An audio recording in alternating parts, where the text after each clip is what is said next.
Video is going. Test 1 2. Alrighty, we're gonna start. Let's see. Alrighty, so 5 4 3 2. I heard footsteps. I literally heard footsteps, and I was like, okay, he's coming. Alright, I can edit that out. So, do you remember how you did it? Okay, so how do you pronounce your last name again, bro? Benish. Benish, right? Yep. Benish. No, I'm just kidding. I mean, if you get kind of close, I'm not too picky. Dude, I'm picky. That's not, but it's all good. Appreciate it. Alrighty, so here we go. 5 4 3 2. Welcome back, everybody. Welcome back to another episode of the Slice of Life podcast. And ladies and gentlemen, you know the deal. We bring in guests. We talk about life. We talk about everything. But today's life that we're slicing is Devin Benish. Devin, just wave to the camera right there, brother. Just tell them, hey, what's up, man?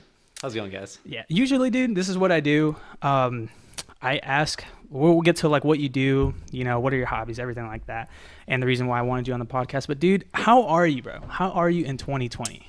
Coming along. 2020 has been a rough year, as I'm sure a lot of people have, but that just makes it even more important to kind of find the high points throughout it. I understand. And the things that will, I don't know, you know, kind of carry us through.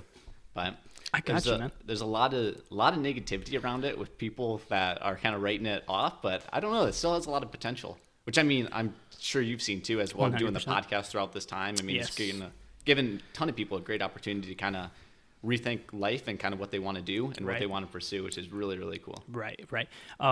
That's one thing. I wanted to start it earlier, but the thing is, I didn't know how like people were going to take it, especially like, you know, now it's a little bit more lenient. It's okay. It's okay to kind of like have people over, I guess. It's just like, but it's for me anyway, I'm inviting people over, you know, it's just going to be like a me and you talking sort of scenario. So that's the way I look at it, man. But is it positive for you? Is it negative for you? Let's just kind of like, usually when I ask everybody, they kind of give me like man, it's sucked.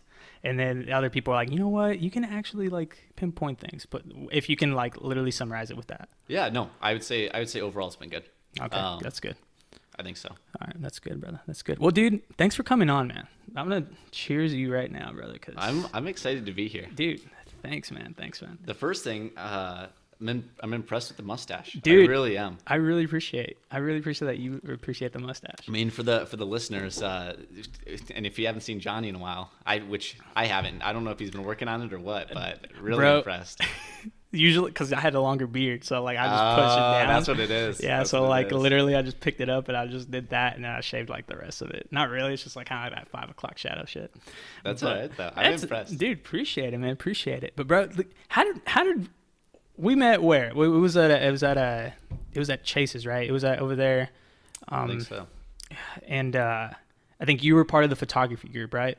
I was. So yeah. Well, like with them, because they were all photographers and videographers. So that was really weird. I mean, I started off, so I met Chase through training actually with Disney, and then I ended up actually leaving early because I accepted a full-time position down here. Right. So I mean, it wasn't just like I hate this. I mean, I had the correct path to go down. Right. But I kind of got disconnected from some of them and focused more on work and got to know people there, which I'm super glad I got to reconnect with some of those people as well. But when did you start Disney, and like what did you do? Everybody, there's a lot of Disney like fans, and you know the people that follow me. So I'm just like, I'm pretty sure you were Disney, right? Like at first. Yeah. Yep. So yeah, I was photo passed down at Disney. Yes. I was at Epcot, and started off there. Like I said, went through training, got to meet a ton of new people. However, nobody I really trained with stayed with me. They all kind of went to Magic Kingdom or the other parks, so kind of had to find my own route again at Epcot. But I don't know. Some lights. Oh, no worries at all. Okay, keep going. No, it was a really great experience at first. I mean, you get to meet a ton of people, and of course, Fall Advantage, you get the privilege of starting off in middle of summer in Florida. Yes. So that was fun. I feel like I always ended up getting put at like some sort of like entrance or outside location, and about melted every day. But I got one heck of a good tan. Dude, when I got here, I thought I was tan. I mean, look at me. I thought I was tan, but I was dark. Like like last year, bro.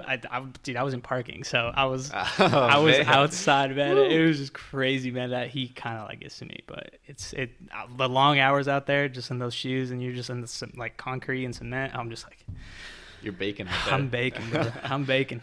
But dude, no, that's awesome, man. Are you originally from here? I am not. So I made the trip down from Iowa. So Iowa, What yes. the fuck, dude, Yeah, Iowa? no, and not to be confused with Idaho. That happens a lot. Is it close by? Unfortunately, not No. even close. It just starts with an I, which is kind of sad. I mean, they're two very different locations, but people sometimes write it off. Honestly, Iowa's a pretty good place, though. It's a good place to grow up and a good place to grow old. Really great people, honestly, and that's kind of what I miss the most about it is just like everyday passerbys will like literally stop and have a conversation with you, which I don't really get that as much in Florida, but just with my experience. But I don't know, if you have time, I definitely recommend Going to by. Iowa. Yeah, there's not a lot there. Well, But, I was like, what is in Iowa? Like, that's exactly, what- exactly. There's and that's the thing about it. Sure, you have some things. So like growing up, I mean, there's like theme parks and stuff there as well, like similar variations, but not nearly to the level of like like what Florida has. Right. Is Iowa the place that has like all the roller coasters? Probably not. No, Maybe. I mean, never we mind. have some, but I feel like there's other places. Don't get me wrong, man. Like I mean, I can like recall some places that I'm like I can kind of like tell people, hey, you should definitely go visit in Texas, and but it just depends on who you're talking to, because maybe they're like, what is there to drink over there? And I'll tell you some breweries around this area, but you're probably, because have you visited all of Iowa, or is it just like your little small town? I've been all over the place. I've been very fortunate to explore. We're gonna get a to lot. that, We because will, I know we will. your photography. I saw like the next places that you're gonna go to, and that was Wow, just like, yeah, that's gonna. I got a lot to say about that. I know you do, bro. I know you do. But yeah, no, honestly, I said to visit Iowa. Don't come to Iowa. There's nothing there. The more I think about it, it's like I said, it's a great place to grow up and to grow old, Right. and it's nice too because it's one of those places where you have time to kind of do nothing. So you have time to kind of focus on your projects and get stuff done. Where when I start doing that down here in Florida, I feel bad because I'm like, I also could be at the beach right now or be at the parks or doing all these other things. So like, I get a little bit of guilt when I work on my own projects, which is tough. I can understand that. I mean, Texas has some rural parts, but do you think it has to do with age, bro? Like, do you think like because we're young, we want to like enjoy it, or is it just like? I don't know. And honestly, like for me, I was pretty content on staying within Iowa and kind of doing stuff there. But on a whim, applied for Disney, ended up in Florida, and then decided to stay longer. You loved it here. I do. Dude, So bro, you got bit by it. Explain. yeah. So my last year I was in Iowa. It was it's a pretty tough winter, and I hadn't decided to come to Florida yet. But there was it's like 3 or 4 days. There was like -50. Right. And the universities that I was going to kind of held off my canceling the classes till like last second. And I was like, come on, who you kidding? Huh? Like, I'm not gonna go outside -50-degree weather. But it is like just absolutely miserably cold though. And Right. then like from the first day of snow to the last day, it's like 180 days like of snow. So I was like, shit. yeah, like that. Usually it doesn't happen, but at that point I was like, you know what? I think Florida might be a good move. It's good to move, and I moved down here, and it's pretty nice, except for today, which is we picked a very freezing day. Yeah, I mean, I'm okay with it, to be honest. Like, I mean, I've lived in Texas, Florida. I mean, there are some similarities, but there are also very big differences, especially in the weather. But oh my gosh, man, I love when a cold front comes in. You're just kind of like, oh, dude, it's heat for like 3/4 of all the year, and then you get a nice little nip. I'm like, all right, I can handle this. Like, I love sleeping under like 3 blankets and stuff. But that's just me, bro. I agree. No, I feel you. And are you originally from Texas? You said? Yeah, bro. What part? I grew up in Fort Worth, Texas. Like I kind of give people that sort of, because everybody knows where Fort Worth is, but there's like smaller towns that go right below it. Yeah. So I think my parents, they were kind of like in San Antonio area. That's where a lot more of my family, and then my dad's side was Dallas. So once a lot of my family members started coming more up, I think they all settled in this smaller town around Fort Worth, and that's where I kind of grew up in. But I love it, man. I love this because of that. I mean, I don't know if I have an accent, and I don't know if you can like. I don't think so. I wouldn't say so. I mean, is there a specific like? Are you saying like Texas accent, or like is there a specific like Fort Worth accent? There's just Texas, bro. Like just Texas, man. But like that's the thing. I think it was just because I grew up around like a good hybrid of people that I loved where I lived. Not to say, just like how you were saying about like maybe settling there and stuff like that. I came over here, dude, and I loved it. And I came here when I was like 8, but I was 8 and we went to Disney World. And so once I got older, I went again, and I heard about the DCP program, and I was like, this is what I kind of want to do. So I busted my ass, go through school, and then I applied, and I was just like, all right, let's see what we get. And so that's why I was here, bro. And I loved it, man. I loved it. And don't get me wrong, like I miss home, but at the same time, you can make anywhere your home, to be honest. Exactly. That's the best way to kind of like summarize that. And that's a really weird thing too. Like growing up, I don't know if this happened to you too. Definitely for me. Kind of with where I was at. So like growing up, where I grew up at, small town Iowa. Right. Like that was my home, and I was like, oh man, like it's gonna be really tough to leave here. I'm probably gonna really miss it. And then you go off to college, and like, wow, like this is kind of my home now, whatever that college town is, wherever you're at. Right. And you kind of keep moving your home wherever you're at. And now that I'm in Florida, I think if I were to go back, I would probably miss Florida until that next place, Have you gone home lately? Like, not lately as in like, maybe it's like last Christmas. Last Christmas? Yeah, and how did that feel? Because you were already here for a while, right? Yeah, I was. At that point, I'd been here for, I don't know, 6-7 months. Okay. And then, so I've been in Florida for, I don't know, like 2 years now, whatever that would adds up to be.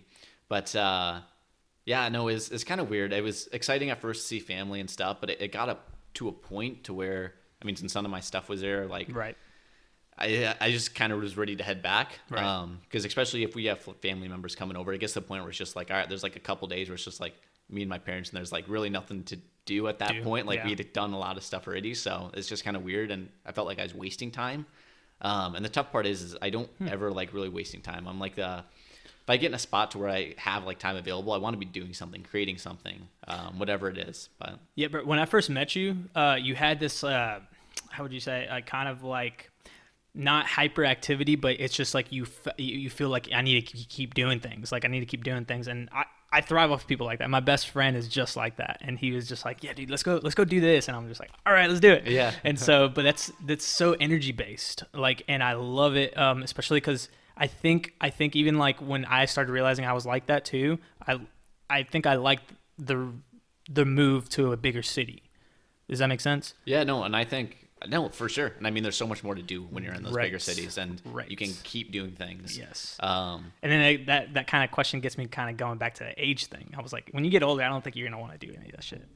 That's true. I'm glad I'm doing a lot of the stuff now. Yeah. Especially if there's like, which I don't know, maybe a segue into the photography stuff, but like it's those things where it's waking up for that 6 a.m. shoot that you have to be out on the coast or wherever for, and in the moment you wake up and like, this is terrible, I don't want to do it, but like you said, I mean, do it now while you're young. I'm sure when I'm older, I'm probably not going to want to do it as well then. But. Yeah, man. Maybe I don't know, man. I just like, I feel like I'm invincible right now just because of my body. And I don't know. I hear like my brother and everybody just telling me like, dude, you get these aches and everything. And I'm just like, don't freaking tell me that right now. You haven't got the aches yet, huh? I don't feel like I have, like, maybe like when I have like a good workout or something, I'm sore and then it just kind of like lingers. That's a good sore. That's a good sore, right? And then really good. Maybe when I like lean over and get something, I feel like a little lower ache. I'm just like, is this what they're talking about? I'm like, I don't know, but I just know that it's coming, and it gets me wondering, like, have I done everything I feel like I've done, like I want to go do?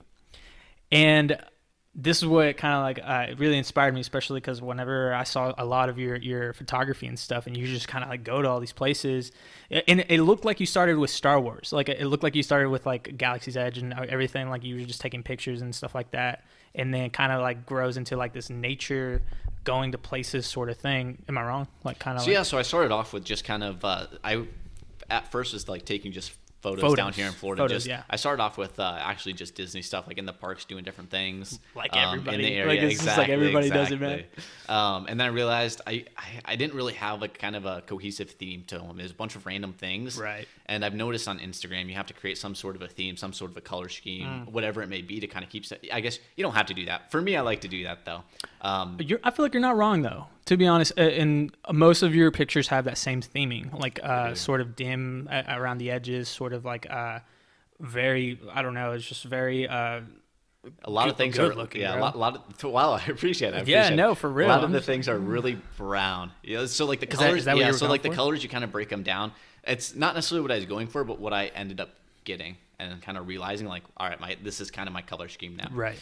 So it's really difficult because you can copy a lot of people's kind of color schemes and kind of what they go for and reproduce it. And I started off with doing that just to learn Illustrator, learn Photoshop, whatever.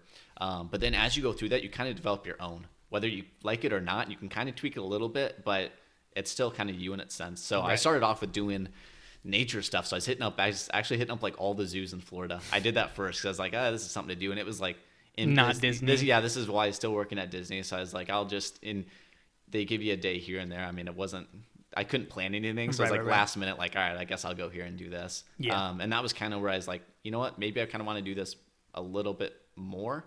And then, the Galaxy's Edge, I had an incredible opportunity to go in there and do that, which that was my first real, like, passion. People, not necessarily passion. I was going to say like, just like people photography. So I do a lot of like nature stuff, but I did a lot of headshots in that one, which is really weird for me.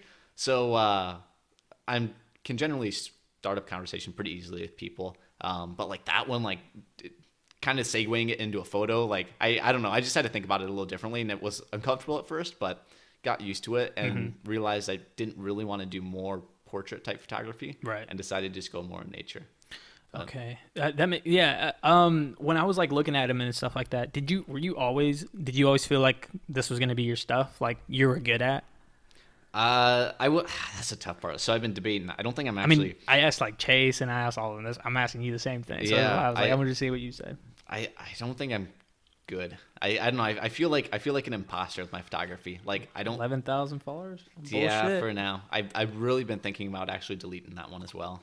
I don't know. It's tough. We'll get to that. It's tough because I mean, the reason I did it originally was creating an account was to get me out and about Florida. Right. I mean, I'm in a new state when I started that account off, and I needed something to kind of drive me to keep exploring, keep finding new places, so I don't fall in the same routine of, all right, I hit up maybe this place every time, and I go with these people every time. This way is kind of a way to get me out and just change things up a little bit. Right. Yeah. And I think I will do fine if I keep sticking to that motto, but like.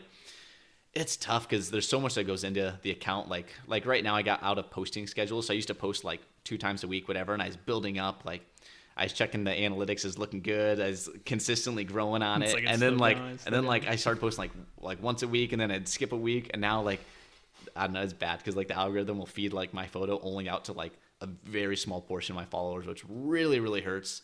The overall like how the photo does, but then again I just think back to like why I'm doing it in the first place, and I'm doing it just because I like to go out and exploring and then doing photos, not necessarily trying to turn it into like a job or anything. Yeah, bro, like for anybody that's starting off anything, you're gonna go with like nothing. You're gonna start off with nothing and kind of build your audience, build what you're doing and stuff like that. And I don't know, I mean I've heard a lot of like inspirational, motivational people that kind of say like, once you start loving this, you start loving the process of it, which is kind of like what keeps you going. And I don't know. I feel like was that something that you felt? Yeah, I mean, I was constantly trying to, like I said, I was trying to develop my style, whatever that was.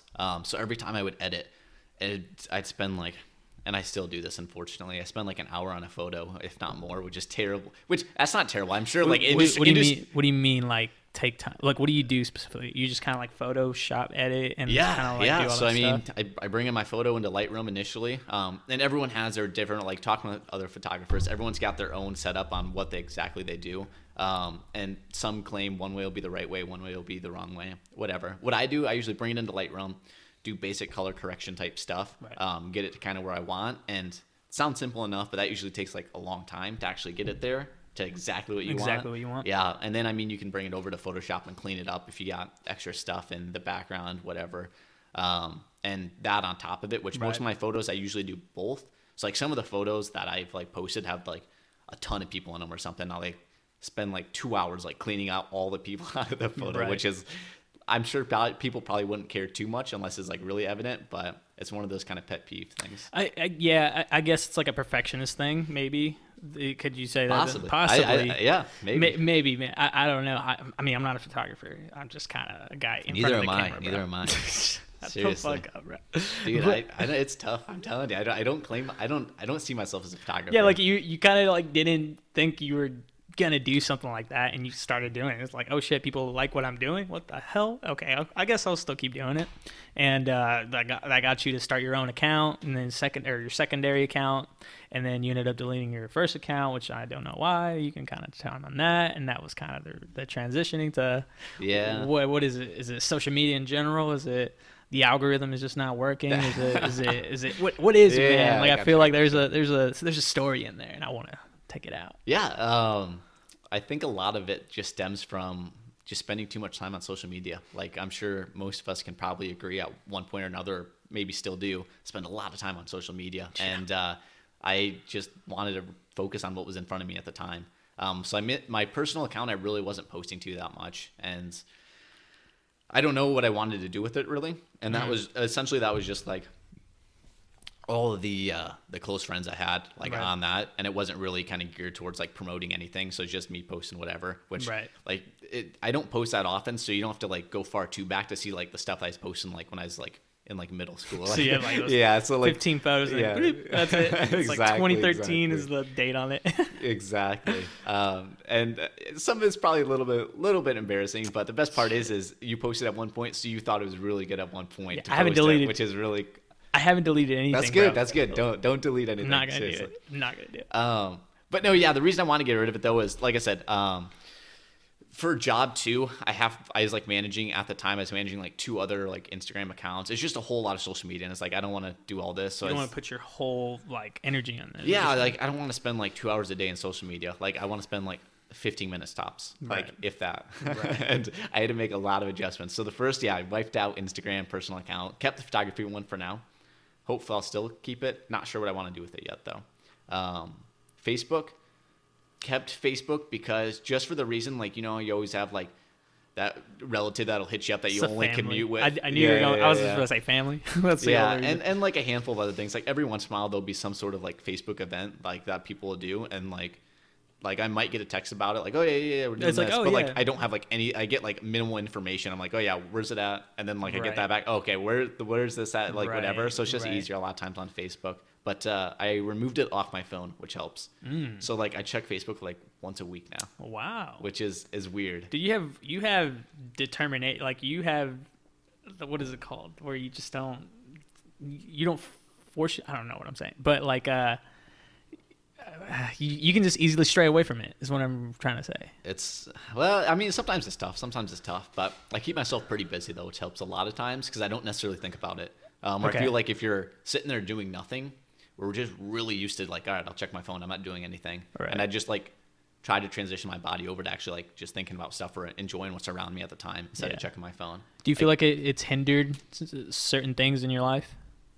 No, not really. Not really. Relationships, nothing like that? No. I mean, the biggest thing, like the people that I would communicate with, like Instagram, like they actually like reached out through like text or something instead.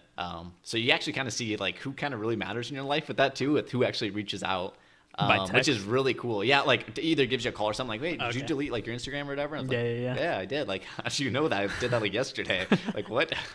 But I don't know. I think overall it'll improve relationships with people because, like I said, you get closer. I think it's better to have like a smaller group of people you communicate with like quite a bit or spend a lot of time with rather than a huge wide friend group. So throughout college, I kind of went with as wide as I could. I got involved in like everything I could do, all sorts of student works and stuff, intramurals, and got to know a lot of people, which is awesome. But the problem is like you don't get to spend a lot of time with like each one of those people. So like looking back on it now, like if I were to do things differently, it's tough to say I would do them differently, but I mean, a possibility of something I could try is like, try to narrow it down to a group of people and put a lot more time into that group. Okay. Would you say, okay, especially because you're saying it was in college. Do you think younger people, like let's just say like high school or below, have this sort of, I don't even know if it's a problem, that sort of thing, like where they just try to widen that whole horizon as much as they can when they're younger, and then they kind of get burnt out, just like kind of like what happened to you?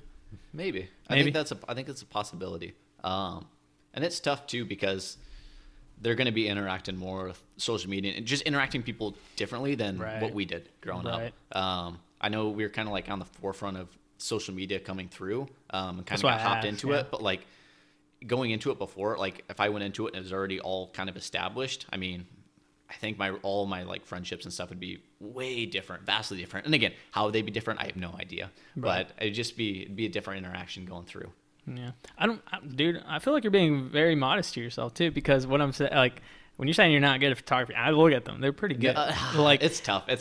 But okay, so did you go to school for marketing then? I did. So okay. I'm a business student. This is where I'm kind of confused then. Yeah. This is where I'm like, is it your art or is it your what the heck? What got me into photography? How am I the way I am? Literally. This is your episode. Like you explain that. Wow. While I do something to the camera real quick. For sure. Yeah. So how did I end up in photography? I've always kind of done photography. And honestly, I started way back in the day. I was a member of, have you ever heard of 4-H at all? Or like FFA? FFA, yes. You've heard of FFA? Yes. Okay. So 4-H is pretty much the same thing, but like they go hand in hand essentially. Is that the fellowship one?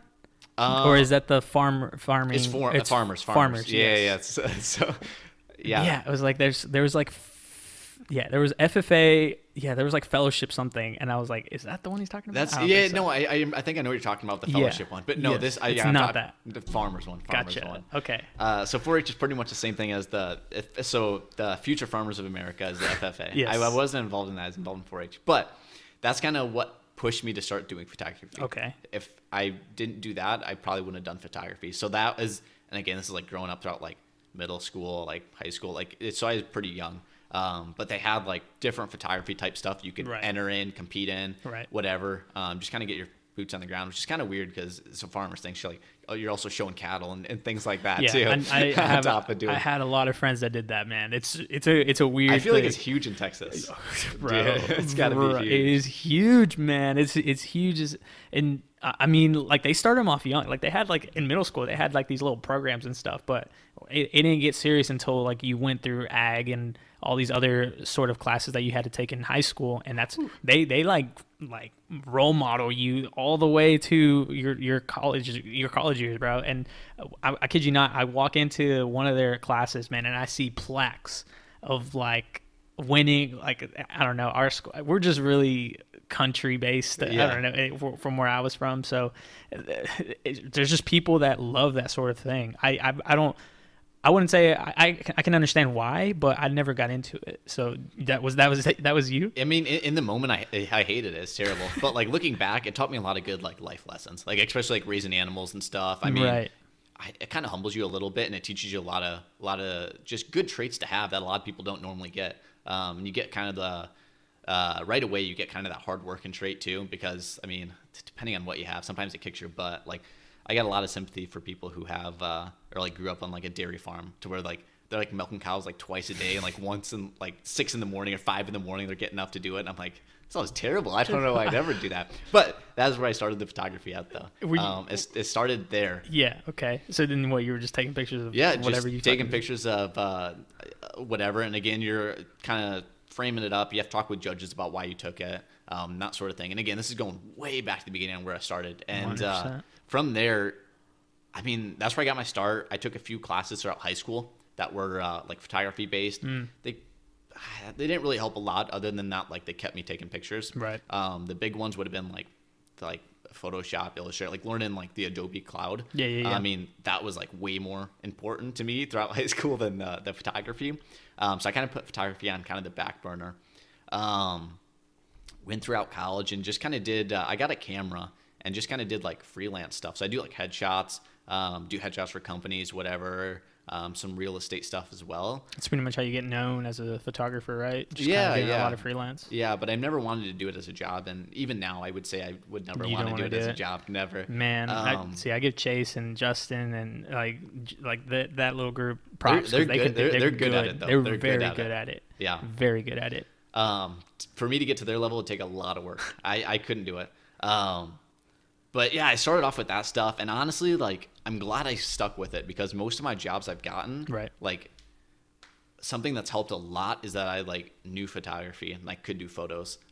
Some of the jobs I did freelance stuff on before and then got hired. Other ones, it was like I was kind of like meeting their criteria, and they're like, "Oh wait, and you do photos?" It's like, yeah. So like it's definitely helped a lot. So that's kind of why I've stuck it around or have kept it with me. Right. But yeah, I didn't really take it really seriously or try to like develop it or get better at it until I was kind of in Florida.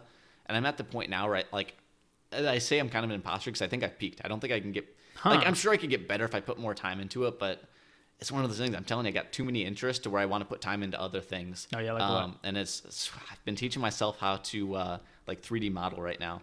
Like so, like if you're doing stuff for like renders of like something, it's like I don't know if you look at like a ad or something like a Target ad has products or whatever in it. I mean, you could render stuff like that. You could use them throughout like movies or games, whatever. Like when people are actually like creating stuff and developing it. So I've been teaching myself that software, which takes a lot of time. That's okay. So I'm thinking of 3D printing, and that's not what you're doing, right? No, this is not quite. Okay, so like I'm sure there's similarities between them. I just spitballed that 'cause I don't know anything about 3D printing. No, I don't even know anything about 3D modeling. I'm still a newbie here.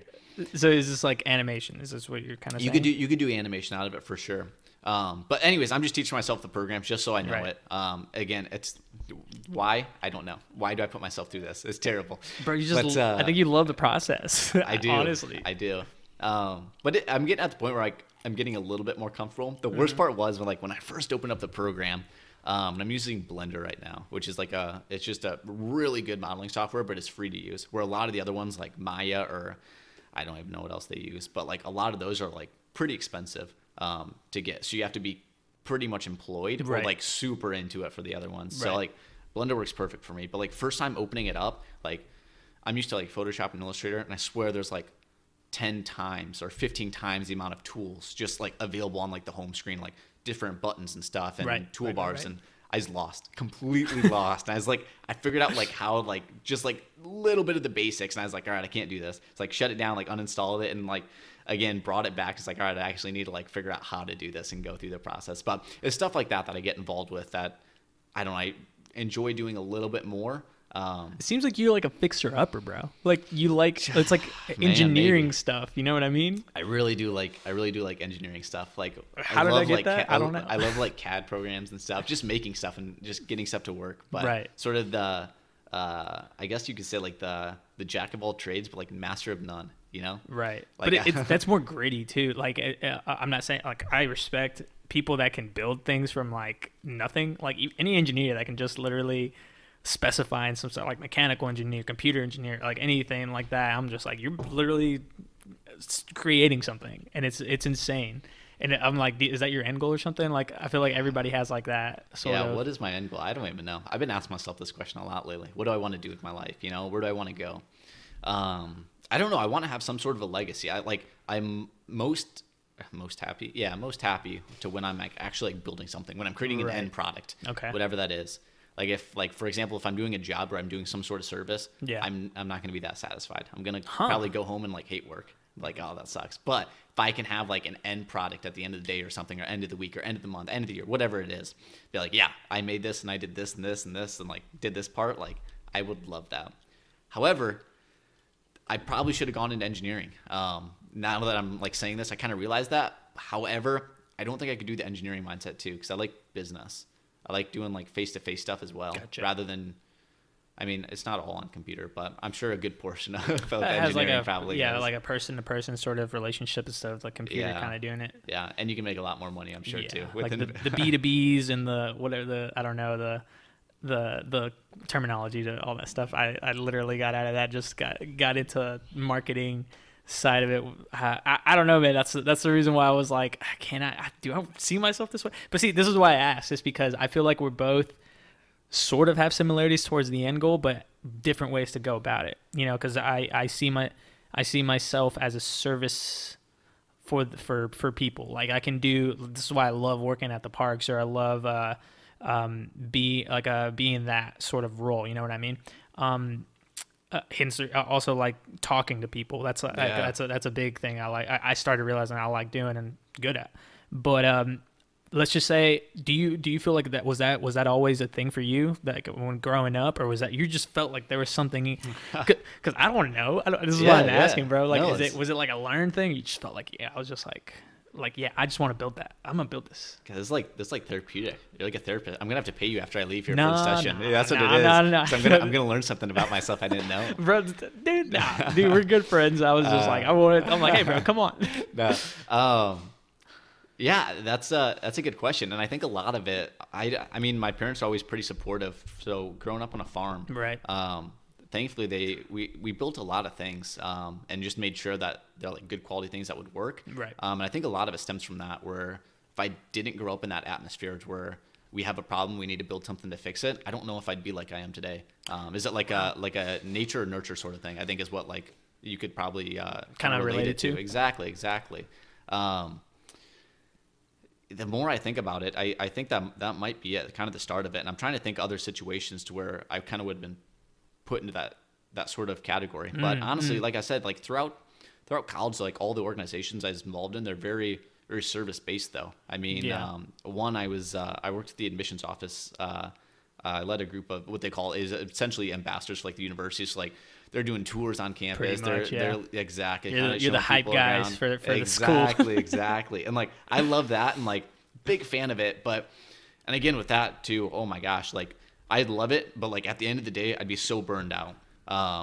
Which always kind of brings up the question of like what is it, if you're like a really outgoing person or like, not necessarily that, but like, what do they call it to where like you kind of recharge your batteries on your own, like when you're in your alone time, or you recharge batteries because you feed off other people. You're either it's like a self-motivated or I'm trying to think of the word for that, but yeah.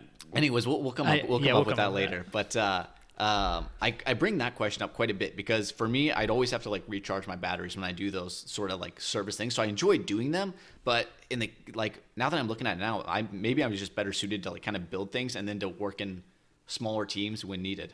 So then break that down, because or not break. I tossed a lot of categories, or a lot of things together. Yeah, but it like I think you're leaning towards the self-motivated part, right? Like because you can pretty much kind of like get yourself going. Like you don't need anybody. I can do this myself, and then you kind of motivate yourself to do that. It's definitely, not a lot of people can do that, bro. Like I don't even know if I can do it. I can do it in like small amounts, and I think it's a balance. Because like it should be a balance. Like you said, like sometimes I feed off of the energy of other people, and I think you'd be crazy not to. You almost have to sometimes. Exactly.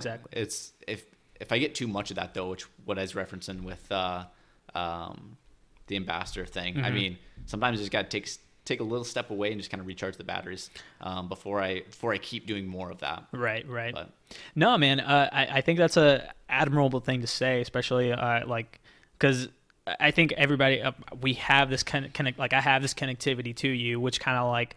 It's like, dude, yeah, hype. Like it's a hype sort of that kind of goes into that sort of a motivational thing, and I think that's why people should lean on other people when it comes down to it. Because if you like, I don't know, maybe in your next relationships or something like that, you're dealing with somebody that is low, or like if you're a boss and you have to figure out like what is wrong with my employees or something, and you're gonna have what is wrong with those employees? See, that's what I'm saying. Like, and you have to like try to like figure that out so that way you can try to like know what to do and what to say. And I don't know. I feel like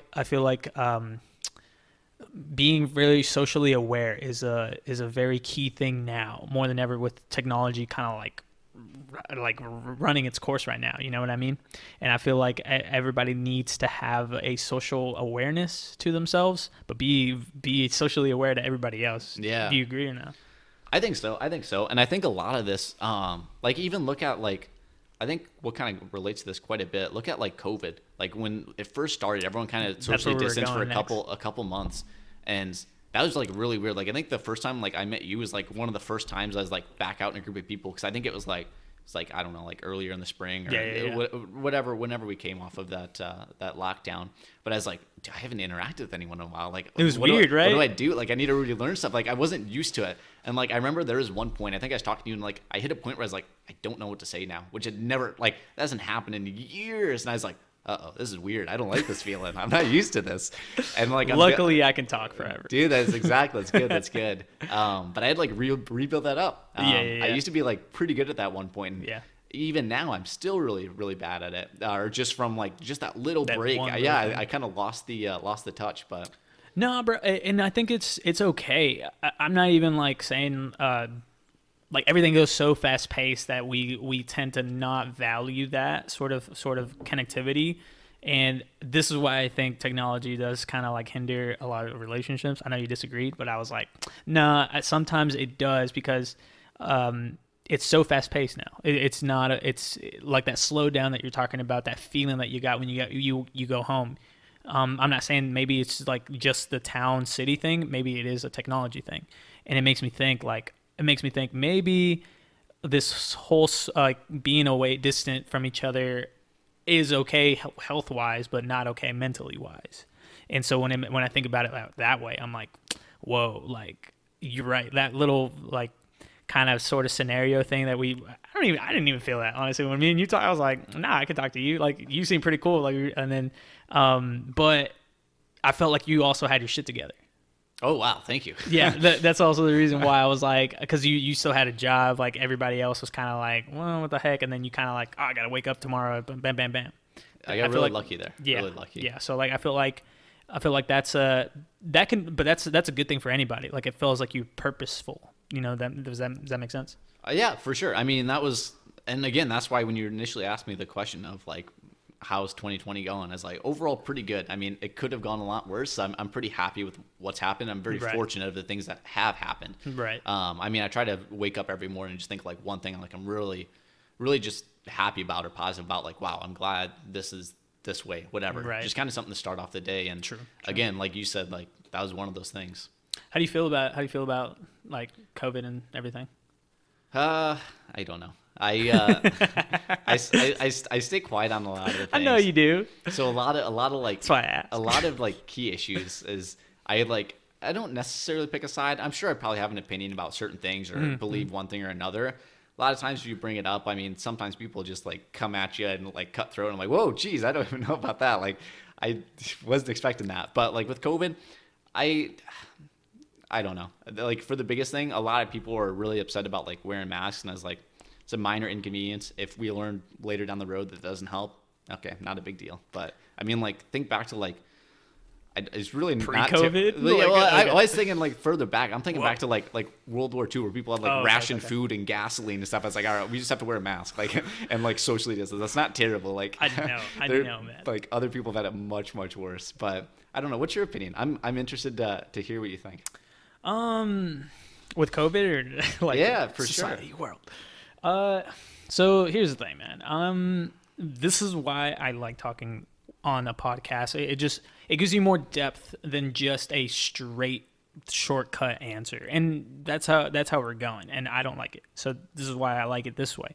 With that being said, I see the precautionary things that people do, and I can sort of respect that. When it comes down to it, I think at the end of the day, everybody's going to do whatever they want. And it sucks that it kind of like falls to states to figure that, to kind of like let that leeway go. But I don't know. That's also a thing about also being socially aware, is that you don't have to just follow it blindly, kind of question. You should question everything. And people that don't, it's kind of like, is that okay to do? I don't know. I'm not going to speak for people. Granted, I'm just a guy speaking on YouTube and on a podcast with my friend here. So we're not your political advisor. We don't know anything. And with that disclosure, we're going to continue. That's the thing. People want to say that this is all politicized, and people want to kind of like, I think people want those straight dominant answers, like those easy to come answers. And don't like to question it because they can't handle it. People can't handle the uncertainty on things. And but what kind of really gets me is that some people do get it worse than others, and that I can sort of understand. Like there's some people that have had it and really haven't like had any issues, and some people that actually get it really badly. Now, here's the only thing that I can kind of like relate to is that this is going to stay with us for the rest of our lives now, and we're going to have to just combat it in some sort of way.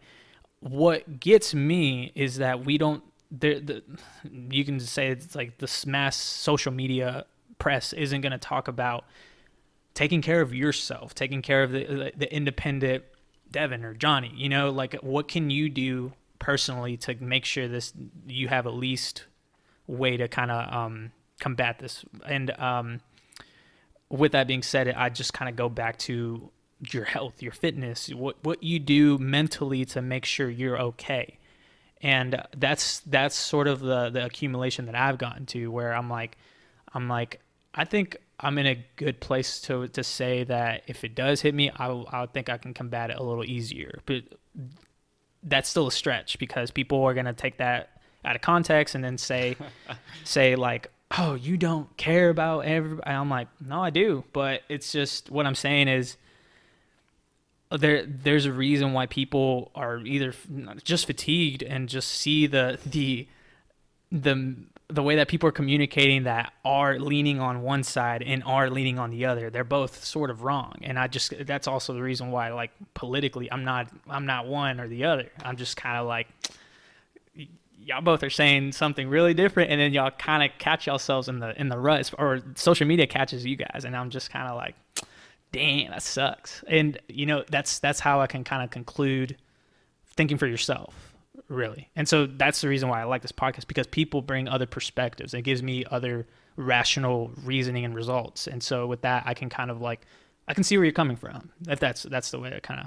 No, yeah, for sure. And again, like I said, I mean, that was a mouthful. No, but then again, I am a moron, so don't listen to me. You laid it out really well, though. I mean, everything you said seemed very accurate from what I've experienced and from what I've seen. And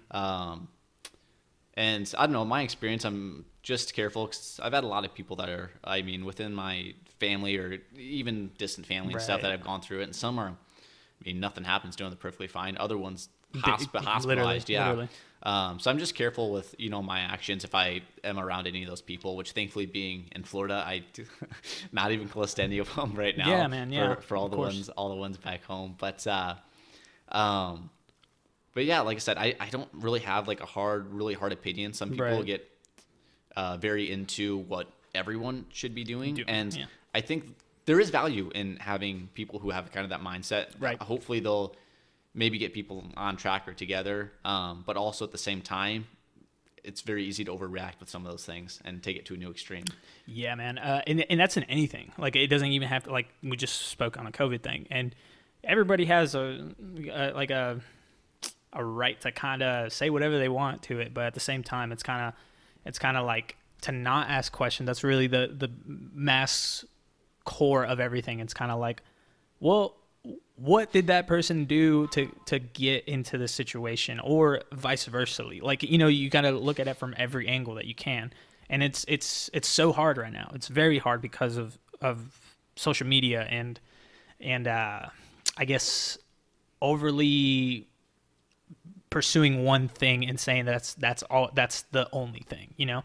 And for that being said, it's kind of, it's dampering a lot, man. I mean, like, relationships get kind of like little shaky, you know. People just don't know what to say. People don't know what to do, you know. It is so hard. Like, this year, just an accumulation, dude. This is like a movie. Like this is literally, like, you can take call it 2020, call the movie 2020, and you would have a great movie on your hands. Like, and it's so hard to kind of depict everything that happened all the way to now. and we're in December. We're in our last month, bro. So it's so weird. The year's gone by quick, but I can't wait in the future, to tell my grandchildren about 100%. 2020, surviving the pandemic. 100%, bro. I'll absolutely for sure embellish the details. Literally. Just to make it sound even crazier than it actually Oh, was. yeah. It's like sometimes the legend becomes truth, and the legend is just Exactly. like, you just make it whatever it is, and it's so funny. That's my big takeaway. What I'm looking forward to out of this. There's not a lot of things to look forward to out of it. That's one thing I definitely am. Dude, exactly, bro. What do you have planned next year? Pretty much, like, what's your move? That's a good question. Why? Because I care, bro. I care about you. Yeah, no, I've been thinking that. I've been thinking about. I've been trying to not plan out, but kind of lay out kind of a general guideline of what I'm going to do for the next 5 years. Which is? And yeah, well, I mean, I can't get into too many of the specifics. It kind of starts off with deciding on where I kind of want to end up, whether I want to stay down here in Florida long term or whether I want to head back to Iowa. So the reason I want to go back to Iowa is a lot of my immediate family's there, and now I have 3 siblings, and now they're starting to have their own children and stuff. So I'm starting to get some nieces now. But you the youngest? I am by a long shot. Bro, a long shot. So everybody's oldest. And dude, they're all in probably mid-30s by now. They're up there. But I feel bad for my youngest brother too, because he's like, once we're that age, he's gonna be you. Yeah, same thing. It's funny. But yeah, it's tough though, because I kind of want to go back for them, kind of spend time with them, because I haven't seen any of them really since they were since they're babies. So Right. it's kind of a weird vibe on whether I want to go back for that. If I stay down here, there's a lot of job and business potential. Will I be fulfilled with what I'm doing as far as what that job is? Maybe I'll be more fulfilled if I head back to Iowa and I'm closer to those people. But I just have to make that decision. And again, like I said, I'm just being really vague over a lot of it, because it's a lot of stuff's not finalized yet, and I'm usually pretty careful about saying anything until something is set in stone. You're like, otherwise people will call you out of context and go, "Oh, you said this." Different things. It's not that'll happen, but just as a general rule of thumb, I usually do that too. Yeah, man, for sure. But, let me ask you this then, because it's like, what do you think is I was going through like some of my old podcasts, and I got to like one where I was editing a little short marketing clip for one episode, and he started saying, shout out to one of my best friends, Andrew. Shout out to Andrew. Shout out to Andrew. Hero. Yeah. American hero. Okay. But he said a fulfilled life, and we were talking about failures. For you, what is a fulfilled life? Because when he said that, he didn't really. He kind of did clarify it, but I want to see if there's a difference from a fulfilled life that you think it is. The impossible question. Is it the impossible? I feel like there's more impossible questions than that one, bro. It's pretty tough. What is a fulfilled life? I'm afraid Could be generic or could be for you. Yeah, I wish I had the answers. I'll lay out what I think it is at this point in my life. Oh, but please. The craziest thing is, I mean, tomorrow that could be a completely different story. But for today. Fulfilled life today, goodness. I don't know. Honestly, a fulfilled life is kind of achieving happiness. But you go to the question, how do you achieve happiness? I don't know. See, I think you like breaking things down in a mechanical sense. Yeah, that's the worst part about me, and it's something I really don't like. But I come off very professional or very analytical, and I don't. Is this an interview? I don't want to do that, but that always ends up happening. I don't know why, but that's just who I am, I guess. It's fine, bro. This is the game. I'm coming to accept it. It's fine. I accept it. You accept it. It's fine. Happiness, though. What do you think it is? What's the secret to life? I don't know. I've been searching that for a long time. Is it surrounding yourself with the right people? Is it having the right job? Is it doing what you love? Is it a mixture of all of them? Possibly. I'm still kind of figuring that out. And kind of what I'm realizing now is I think there's a point to where whatever career or job you have, you should at least you shouldn't hate work when you go in. Right. You might not end up with something that you absolutely love, which I think that's okay. And I think most people in the U.S. are probably that way. I'm okay with this job. Yeah.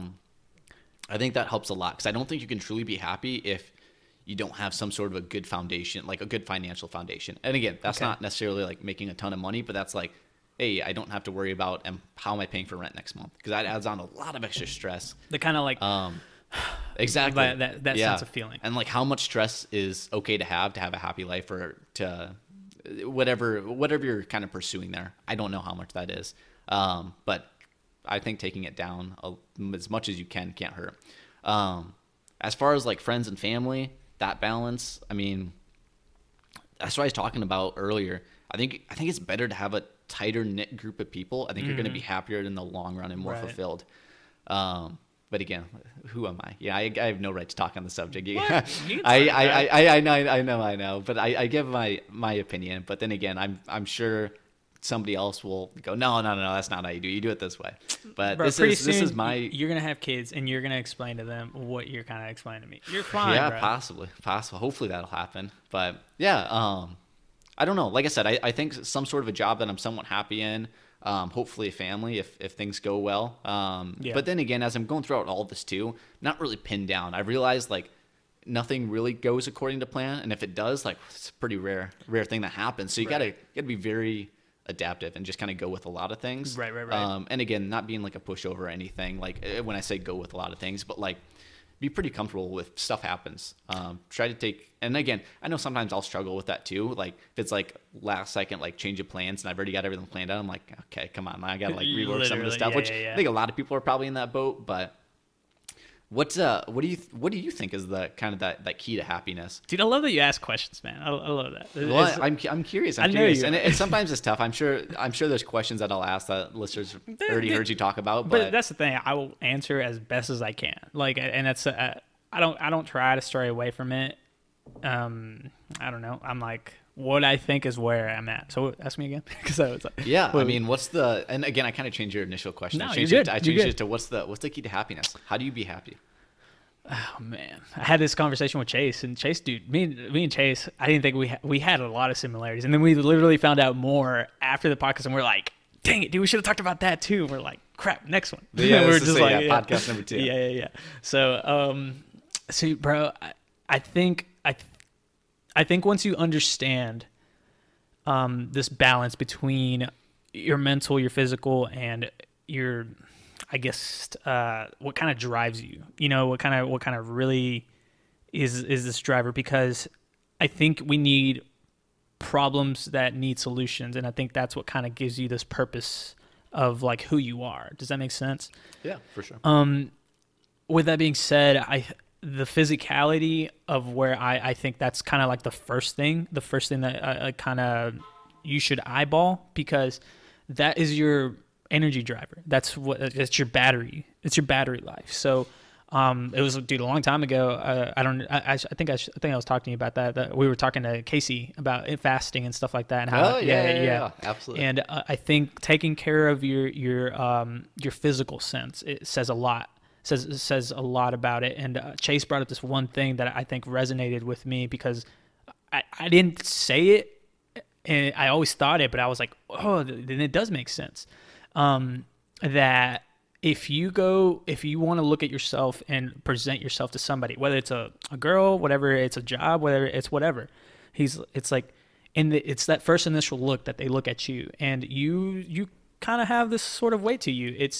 It kind of shows you that you don't really take care of yourself the way that you should. So why should I put and invest more time into what you're saying if you're not taking yourself seriously, And so whenever I heard that, I was like, man, this really does resonate. It really got me. It really got me where I was like, that's kind of the same. Yeah, I love the appearance. It's the physical outlook. That's the first thing that people would acknowledge, and that's the first thing that you acknowledge when you criticize yourself. And once I understood that, I was like, let me fix that first. Once I fix that, then it's the next one. Because that gives you the energy. That gives your brain that energy. Granted, I'm not a psychiatrist. I don't know this stuff. This is just from my personal experience. Do this stuff in your life. Yes. Yes. It's backed up. Johnny guarantees. Johnny does not guarantee anything. If you have any problems with it, you can go right to Johnny. Yeah, don't. Unless I ask you on the podcast. And you can come on and yeah. But no, man. So once one of them's a roommate. The other two are friends. Yeah, so from there, once you kind of get this understanding that now you have this energy, what do you do with that energy? What do you do with this sort of your mind is just going so like it's going 100 miles per hour, and you're just trying to figure out where should I put that energy. Sometimes people just put it in things that they shouldn't or do that is not that good for you.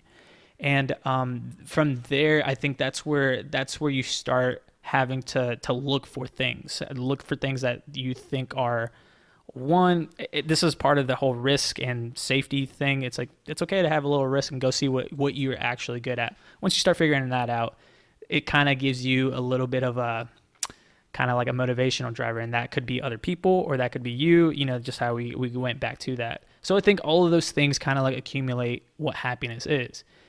And it goes even further, man, because longevity is kind of like what drives your decision making, whether it's because you want to start a family, you want to build this empire, a career, and sort of thing. But I think it falls to like sharing with other people, like sharing those experiences. For example, I love to dance. I love to show people that, yeah. Dude, you're an incredible dancer. I'm jealous. You Thanks, man. Really appreciate it. But that's the thing. And I want people to acknowledge that they probably have something in them that they probably didn't know. But see, it's that risk that they're willing to take if they're willing to do that. And that goes with like being really good with people and also really good with like business and stuff. So it's like, it's a balance. And if you don't know where that balance is, I think that's where people fall in that rut. If like, I don't know what to do in life. And you really have to go back to like the root of the cause. I think you should fix yourself physically first, and then everything kind of goes into a sort of downhill effect, I guess. And that in a positive way. Yeah, no, that makes sense though. I mean, again, it's very tough to kind of motivate yourself and to continue on with what you want to do or find what you want to be if you don't have, like you said, those initial things fixed. Yeah. And again, a lot of that is health, just getting yourself, whatever that healthy balance is. And again, everyone's different, but 100%, everyone is different. Once you start like eating good, start drinking plenty of water, exercising, you're going to feel a hell of a lot different. Hell of a lot different, man. Like, yeah, you can have your occasional Starbucks drink. It's fine. Like, I do. It's fine. But what I'm saying is, don't indulge yourself in that, because that will literally fuck you up. Exactly. Your knees will feel it first, man. And I haven't felt it yet, but I feel like that's coming, man. And I'm like, freak, dude. Like, I feel like it's gonna be the knees, because I had ACL surgery, bro. And so that's like, and I just weak point, bro. No, well, this is my strong knee now. But when it's about to rain, because this starts like not cramping up, but it gets really tight, and I'm like, yeah, it's gonna rain like in about 3 hours. That's like what old people do. They're sitting on their porch and they go, I feel a thunderstorm coming in. Did you understand my dilemma then? Because I'm just like, where is this coming from? Like, I don't know. Is this superpower now? Do you have to like? How'd you tear your ACL? Football, man. Football, yeah. Dude. Did you play sports, bro? I did. What'd you play? Big soccer player. You're a soccer player, man. Big soccer player. Dude, I respect people. I had like a lot of friends that play soccer too, and I was just like, man, y'all can run for ages, man. I'm in I go to a basketball court. I cannot even handle like 20 minutes.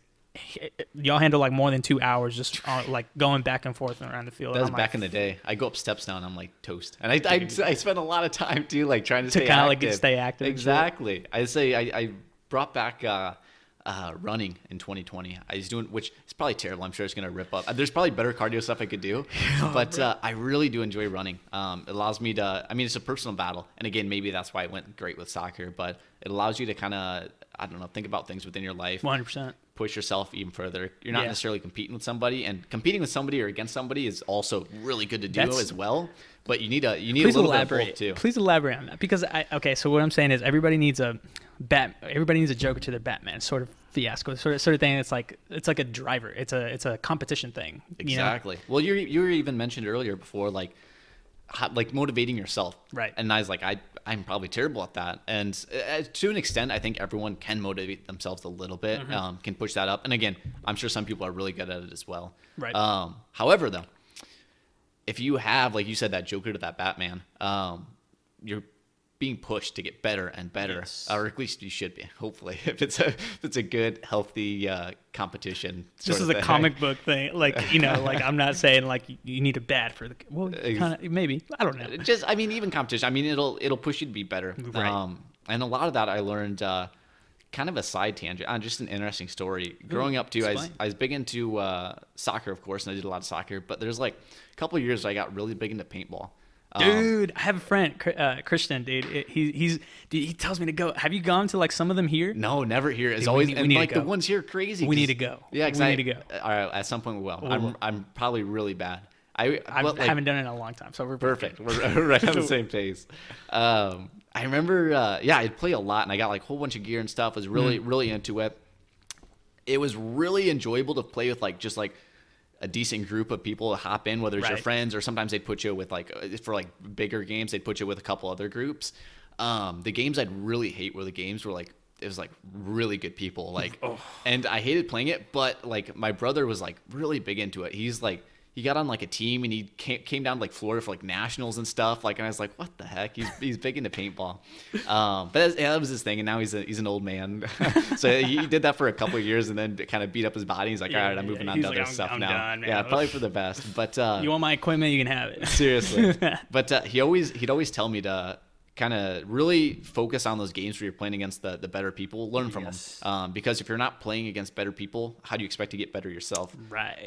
It's a lot easier kind of learning from them and kind of because they force you to be better. If you're playing against not as good people, you start to get sloppy. Right. And again, this was obviously a paintball reference, but you could apply that to anything. I'm sure it probably happened in soccer, but it sounds bad. I really didn't try to get better in soccer. I did soccer because I enjoyed the people I was playing with and we had a good time. And that's kind of why I pursued it. Yeah, exactly. It was a good like physical hobby and mental hobby. I knew I wasn't going to be on any USA team or anything. So I was like, I'll probably just enjoy my high school soccer I have now. I had that one little glimpse of a dream that say, I want to go do this professionally. And then I was like, ACL right there, and I was like, that's tough. Nah. That's tough. But did you want to do the football? Is that what you wanted to pursue, or were you in other things that you wanted to pursue? Baseball, man. I was a big baseball. Like, and those are the people that have grown up with me know that I love to dabble in a lot of things. So baseball was big in my family. Like my dad, he was like this great pitcher back in Mexico, and my grandpa, he was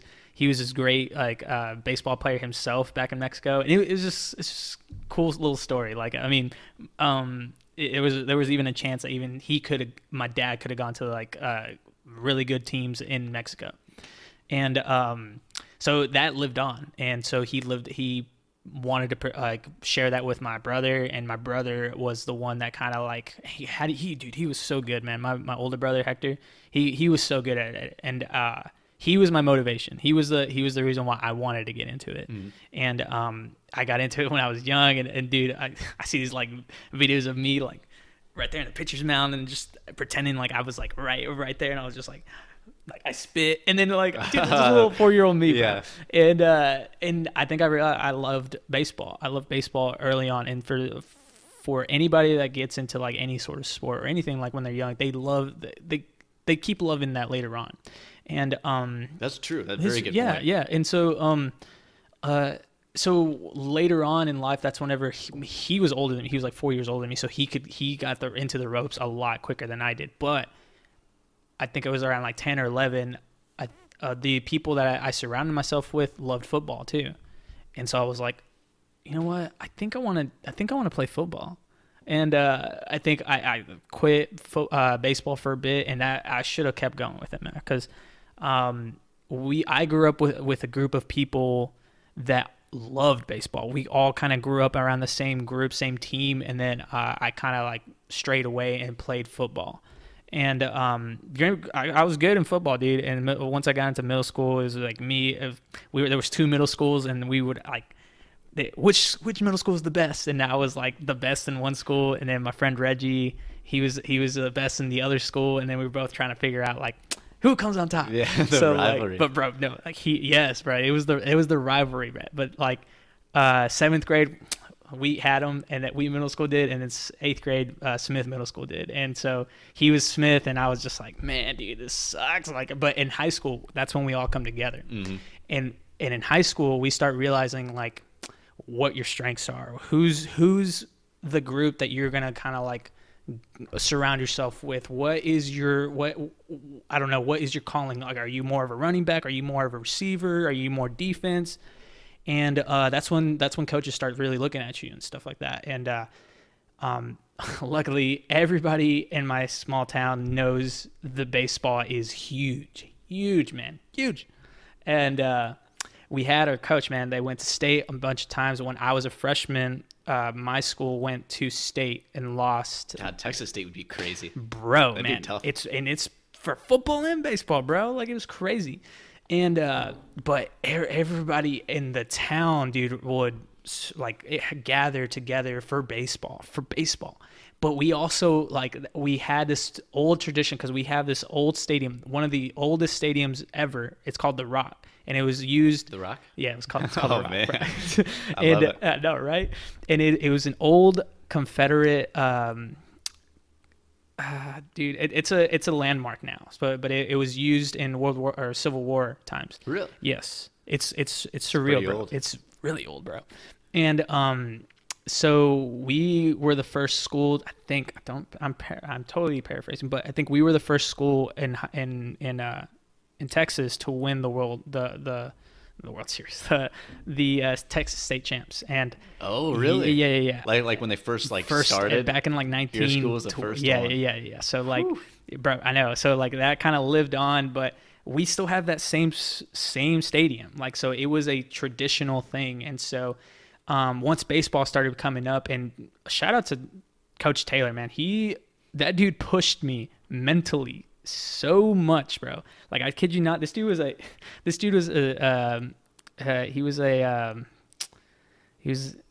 went to school for, I think it was not sociology, psychiatry, or I don't know. He's a guy that knows how to push your buttons. And he knows how to get under your skin, and that's I think are some really good qualities into a coach or a teacher, or somebody that knows how to push you. And dude, he knew my brother, and he knew that going into his shoes, man, it was tough. It was so tough. I was like a paranoid little kid, but I knew I was better at football than I was baseball. But I wanted to prove this motherfucker wrong, man. And so I pushed myself, and then every time I pushed myself in football, I would end up getting hurt. Every year I got hurt, bro. So broke my collarbone freshman year. Yo, what? Yep. Oh, and then tore my AC separation on this one, so I have a bone sticking out over here. And then luckily sophomore year I didn't get hurt, but I got pulverized by the varsity team and hardcore. But last year, that was the ACL. That was the year that kind of was you know what?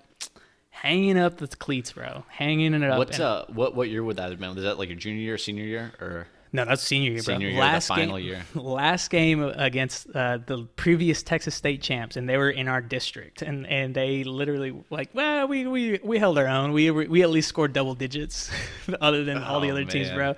But it was the last 2 minutes, and I got juked out, bro. I got last 2 minutes, last and that's 2 what they minutes, got. man. Oh, you almost made it. You're Oh so close. man, dude, I was so upset with myself. I was so fit. I was I can't wait for baseball season, and then 2 minutes left, and I was like, nope, there goes my baseball career too. And man, don't get me wrong, I loved it up, and it was great, but nah, man, I think I learned a lot during sport. People learn a lot from sports, but that's the thing. If some people are they're gifted, they're talentedly gifted, and that we knew was Reggie. Dude, he got drafted to the Dallas Cowboys, man. Oh, baby. Yeah, bro. He was good, man. He's one of those players, man, that everybody knew that he was gonna go somewhere, and I'm just happy that I went up against him, and I was just like maybe I pushed him a little bit, and he did definitely push me. That's always a good attribute to have, man. And so that I don't know, man. I respect sports because of that, what it does for you mentally. So this is why I go back to physical things. I think finding something that's physical is really good for somebody. Mixed martial arts right now is that's a big thing right now. It gets growing. It gets people's mental state. I respect all that, dude. That's why I'm I think anything physical you need to kind of do, because it kind of gives. I can only speak for men. We can only speak for men, but it gives them something to kind of use energy for. I don't know. That was a mouthful. So that's. I'm glad you laid that out. That was really good. Yeah, bro. It was a fun experience, man. It was great. But soccer, then that's it. Just soccer. That's the only thing I really played. I did in college. I did every intramural I could, and then I actually hurt myself. But Damn, what'd you do? So this is really weird. I'll hop back to the soccer stuff in a second here, but Go ahead. Tell us your horror story. Yeah, so the season that was currently up, and like I said, I did everything, even things like I'm terrible at basketball. I played basketball, and it's rough. It's rough. But yeah, so we were playing volleyball, right. and I actually really enjoyed volleyball quite a bit. But I dove for a ball that was coming in and like landed on my kind of on like my elbows because I was bumping it up, and I hit the ball up. But when I came down, my right arm, the way it landed, it kind of pushed my whole right arm out. Ooh. And I to this day, I mean, I haven't really asked the doctor about it or gone to it, but I've known people who have had a very similar experience. So I was like, all right, I probably have gone through the same thing they did.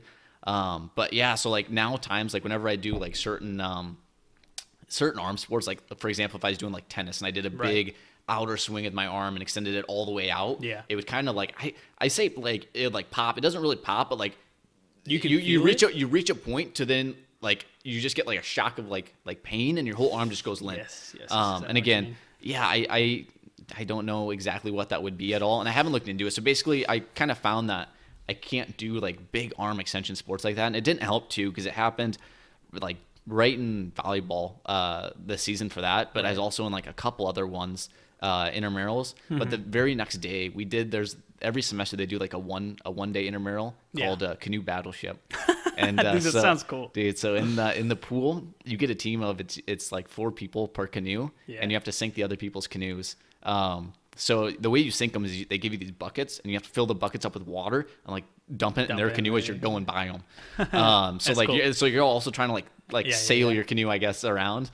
But yeah, it didn't help because like I really hurt my arm like the other day, and then like my main primary like right hand, like that's what I'm doing like all like the water dumping with, and it pushed it so much further, and it probably hurt it much more than it should have been hurt. Yeah. But after that, dude, I can't do too many arm sports, unfortunately. So like now I stick to like soccer, and I don't know, lately since I've been down in Florida, or even when I was back home too, I try to hit up disc golf like every other week, just to get. It's just a nice thing to get out and explore. I mean, especially like Turkey Lake is not too far from us here, and they got 3 courses there. Beautiful out. Really? Okay. Yeah. Did you ever get into golf either? Oh, I mean, you said disc golf, but I'm so bad at regular golf. So I haven't ever actually like played an actual like game of golf. Yeah. I've done like driving ranges and stuff, and if I put time into it, I probably could be all right. But the thing is, I don't know. I just don't have a huge motivation to golf, which is tough.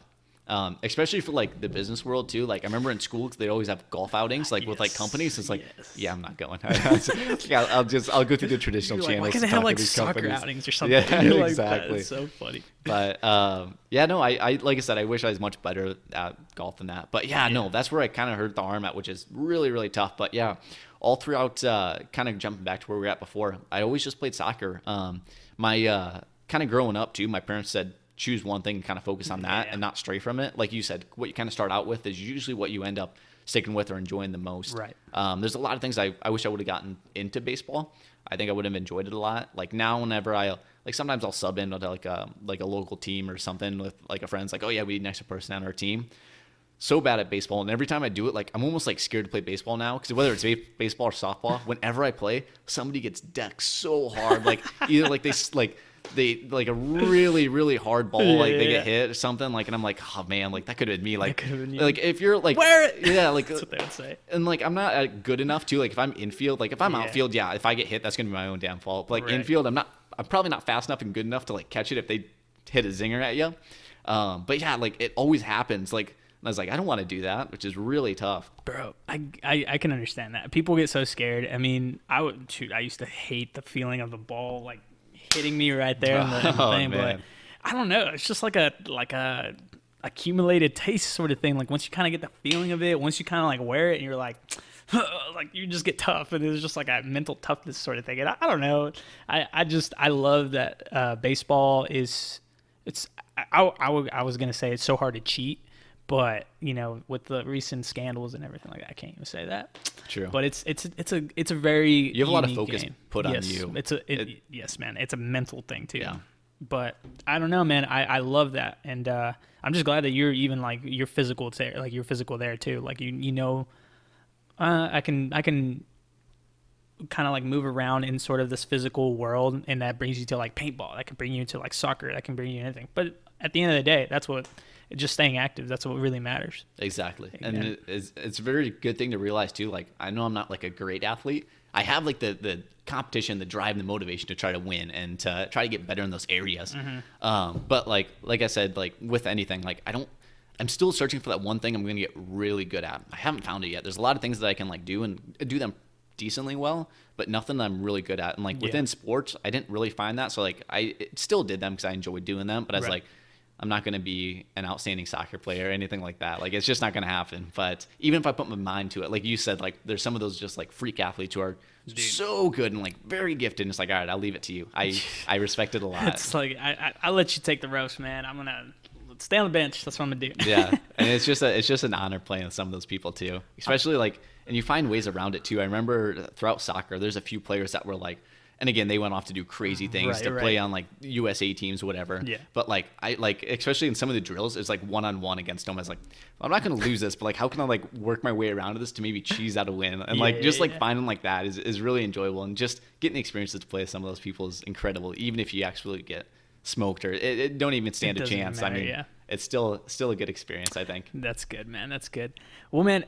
One of the last remarks that we can go to is that is your photography gonna end up like, are you gonna be going anywhere like not, let's just say COVID wasn't going on? Yes. Where was it gonna take you? So you had mentioned that right at the beginning. I think so on my photography page I have sort of a destination layout on kind of where I wanted to head to, and on that I'm trying to remember where I think the Caymans was on there. I was heading to the UK, a few other things, and we had stuff planned out. Right. And then COVID hit, which is like, and we weren't sure like how long is this gonna last? Like, are we still gonna do stuff? Yeah. So the Caymans, I was supposed to be in Caymans like last month. I think I was supposed to be there. And I maybe could have still made it work. I'm not sure exactly what the regulations are, but it was one of those things. It's like, that's fine. I can wait till another time to go, which it threw things off. And I really want to travel to do photography, travel just to travel. But then, like I said, that photography too kind of gets me out to those new places. 100%, man. And thankfully, just being in Florida, there's still so many places I haven't explored. I know. Yeah. And I know when I worked at Disney, like my whole first year in Florida, every weekend I would make an effort to go to somewhere new. Now that I'm in my second year, I think my second year in Florida here, maybe going into my third, not too long. But within that, like, I've kind of slowed down on that. I need to pick up the pace. I was just thinking about that. Like, it's okay. It's okay right now because things are slowly starting to pick up. You know what I mean? Like, True. So it's okay. It's okay to kind of like look back and say, what do I want to go do? You know? Exactly. And there's a lot of places that I will revisit that I went to and like really enjoyed. But it's all like nature stuff too, which is sometimes tough. The reserves. Yeah. Oh, dude, my God. I love the nature reserve so much. Yes, bro. I do too. I got the Tibet Butler. That was one of the first ones when I went to. Same. And then once I started kind of like going more into, I think it was like Circle B Bar Reserve, which is like down in Lakeland sort of area. And I started like seeing all these other ones. I was like, oh my God, I'm hooked. But in COVID made me realize that, because I started doing that in the very beginning of it. And I was like, oh my God, I can do this for free? Yeah, heck yeah. Like, I want to go see nature. I want to go see if I can see an alligator, maybe get eaten. I don't know. But this is Florida. So I'm just kind of like, these are pretty cool things to do. And I'm just glad that there's like, it was still open, you know. And I can understand that. I can understand that a lot. Today, actually, I was at a coffee shop today, and I met, and they're gonna come onto the podcast too. And they had a camera, and I asked them what kind of camera it was, and they're pretty much doing what you were doing, but they're doing it on YouTube version. So they're going to all these different places and going, like, right now they're doing coffee shops, and they're ranking all these really good coffee shops and stuff, and then they're going. But they were awesome. Yeah, I know, bro. They were travelers first, but then now they're gonna work within and then go back out, especially because there's a lot of places, and it helps out small businesses. You know, it's a win-win. Exactly, and that's really good too. I mean, oh my God, there's still so much, and that's why I feel bad. Like, not like when I take a weekend off, it's that mentality that's telling you about where I feel like I'm missing out, or if I take time to work on a project, I'm like, how long am I going to be gifted to be able to stay in Florida, right? Like, and live here? I mean, I want to try to do as much as I can, because I really don't want to leave a place or finish something up and go, oh, I wish I would have done that. Damn, or, man, if only I could have just done this. But I had a perfect opportunity that one weekend where I just didn't do it. I mean, I had the opportunity. Like, I would hate to absolutely have that feeling, be like, oh, crap, I really missed out and didn't do this. But like you said, the nature preserves are incredible. Sometimes it's tough though. Like most of my friends, like I'll like want to hit them up and like they're happy with it for like the first like 20 minutes. Like, all right, I'm ready to go. All right, I'm good. Like for me, I like to take a little bit of time. Yeah, which maybe I'm weird. Like sometimes sometimes I'll like go to like, which I don't do this off. I mean, sometimes I'll hit up a spot and like just sit there for like, or stand there, or do whatever, and just kind of like take it in for a little bit. It's like, I don't know, just so you're not like breezing through it. It's very easy to miss things. And I think once you do that, you can start appreciating things a little bit more too. I mean that we have like those stuff, like these preserves around us, whether it's wildlife or whatever you're seeing too. I think there's a big area for appreciation there. Yeah, man. That's the thing also. It's just like just going out in nature makes me slow down. So that's me and my roommate, my former roommate that was here. We went to the Appalachian Mountains. So we went by the Fontana Dam. I don't know if you know where that's at. I don't. Yeah, but it's kind of like on the lower part of the Appalachians, and we went and did a trail, dude. We went backpacking. What state are you in? We were in Tennessee. Oh, okay. North Carolina. North Carolina's got some good hiking opportunities. Yes, bro. And bro, I kid you not, we got stuck, and I'm gonna talk. I'll probably talk about this later on, but literally we got stuck in a storm, and up in the mountains, man. And it was me, him, and his brother, and we were just kind of like, okay, we're gonna keep going for hours, bro. We were like 4 or 5 hours in already, and we were trying to decide whether or not we were gonna want to go back down because we see clouds coming. Yeah. And we're in the clouds, dude. We are in the clouds. Like, it is clouds everywhere, man. So we were like, nah, it's not gonna rain. Then we see lightning strike like one of the trees, and then we're just like, what the heck are we gonna do? And we have all our stuff, and then we just like, we were like, no, we need to like set a base. Little did we know that we were less than a mile away from the top. How did we know? 2 other travelers they're coming down the mountain, and they're like, we literally set a tarp right over us on the trail, and we were like, let's just wait it out, see what happens. And then he literally was, we hear a voice, and he's like, wonderful weather we're having. And we're like, is that somebody right now? And then we look out, and they have like their little sticks. Oh yeah. And and they're going down the mountain. They're like, yeah, so you guys know y'all like about a mile out from the top, right? And then he's like, yeah, so why are y'all going down? Like, the weather is so bad, we're going all the way down. And we were like, all these hours we put in going up there, and then we were just like, we're going all the way back down, and we slept in the car. Oh, dude, bro, we slept in the car. That's what I was gonna say. Were you guys planning on camping out at the top if you get up there if it was good weather? Yes. And so the first night we slept in the car, and everything was soaked, bro. Everything was so soaked.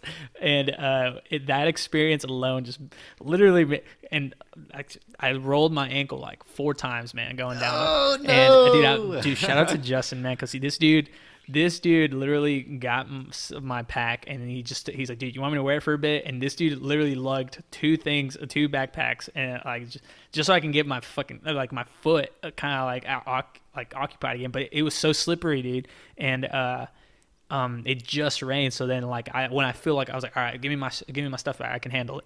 I'll roll over again, and it was just like, dude, it was so bad, man. And everything was so soaked, and it was just an experience. But I'm so glad I went through it, and I'm just kind of like, I have this mad respect for all these people that go up in the mountains and just hike and camp and everything. But it made me appreciate that. It made me appreciate like how much nature can literally do for you.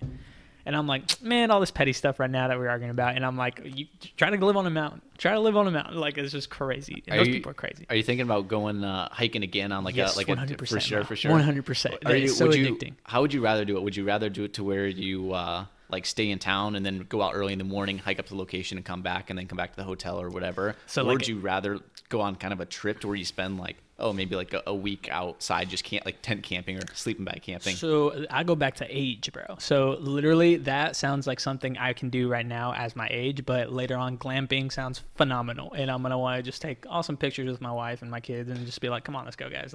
There's a nature resort somewhere out here, and we're just going to go to that. So yeah, that's fair enough. Yeah. But see, that's the thing. It's like, you want to teach that to your kids, just kind of like love outside, being outside and stuff like that.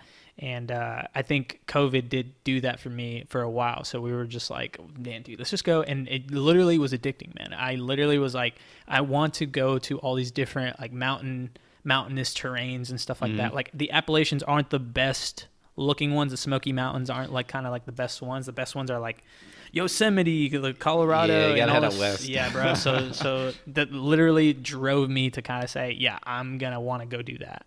So that's the thing. Like, and it, because of that one experience, I want to go travel more. And dude, I just forgot that I went to New York at the beginning of the year. Really? Yeah, bro. Like I was just a sporadic trip up there. Dude, me and Justin. I miss this guy, but Justin, he literally was like, he got me out of that comfort zone that I needed to just kind of like stay. Like he's like, dude, you need to let's just go. And I was just like, you know what? Fine, we'll go. And then so the three roommates, we just were like, you know what? Let's just go. Let's just go to New York for a weekend. And so this was like right before everything sort of got bad. So it was like that last week of January. And so we went, and we just like, I've never been in New York, man. So Manhattan alone is just insane. Really, bro? I've never been either. So I'm so curious. So Manhattan is so like I was not underdressed. My other roommate David was so underdressed. But it's probably January. Yes, bro. It is cold as hell over there. Right alongside the ocean. I know, man. I know. And I was like, we were literally like switching wardrobes with each other because we were like, okay, I brought like 3 sweaters with me. They only brought like nothing. Like, so we were just all trying to figure out something. Granted, we were all taking pictures over there, so we're all having a good time. Yeah. And I was like, dang, this is making just that one weekend where we spent like 3-4 days there. We were like, I'm sold. I want to go explore more, whether it's New York or not. I'm like, damn, this is only Manhattan. Like, I didn't even go to Brooklyn. I didn't go to the Bronx. I didn't go anywhere else. I was just like, this is awesome. I want to do more. So, dude, just going out and exploring things it's addicting. And I think that's where we're going with it. Yeah. I don't know if that's what you were alluding to. Awesome. No, I think it is. It's addicting. 100%. It's tough though, because sometimes it's almost too addicting, because there's a point where you want to get out and travel. Yeah. So, and I still like get out, like hopping on flights, hopping to different countries, that becomes addicting as well. Which thankfully, because of COVID, it's kind of made me like look at the areas around me and explore those more. 100%. And like realizing like, wow, there's still so much to do, which also kind of makes me excited to head back to Iowa someday. Like what are the things I missed? Like I tried to do as much as I could when I was younger, but there's still like a lot of stuff that is like, I'm sure there's hidden gems all over the place. Hidden gems, man. I think, and that's why a lot of people like, not just say like marketers or advertisers, but like people that are influencers, they just like, oh, look at these hidden gems that you can go do and stuff. And we just love that shit. So yeah, man, dude, we already hit the 1.5 hour mark, man. 1.5 hours already? Already, man. Yeah. So we're going to end it here, brother. I think this is a good stopping point. This is a good stopping point, man. Dude, any last remarks, man? I do want to share where people can find you, but I know, your social media stuff. I'm like, what are you comfortable with? Like Facebook? Yeah, I mean, Instagram. My main following is on Instagram. That'd be the place. Yeah. That's what I do tag stuff over to like Facebook and stuff, but like hardly ever on it. So like, yeah, Instagram would be my name. The best one. Yep, Devin Benish Photography. That's the place to head. Yeah, I'm gonna put a link down below for all of his info, to where to find him and all this other stuff. That's perfect. And now I have to keep my Instagram up now, so I can't delete it. No. There we go. but God damn, dude, this makes me burp. Dude, final remarks. I mean, I'm glad you had me on. This is good. This is good, just talking. Dude, and 100%. I think I like learned stuff about just my own life, just talking, like things that I haven't talked through yet, and be like, oh yeah, or oh, I think this way, and I didn't realize that before. Whatever it is. I'm gonna say the podcast. I'm gonna give all of the pleasure to the podcast. That's what I'm gonna say. I don't take a lot of it, but it does help. It's very therapeutic. So we'll end it with that, guys. Well, ladies and gentlemen, this concludes another episode of the Slice of Life podcast. Like I said, Devin, thanks for coming on. I'm gonna put a link down below, guys, and hit that like button. Subscribe to the channel. Have any questions, remarks, anything like that? Put them down in the comments down below. Ladies and gentlemen, I'll see you later. Just go ahead and wave them bye, man.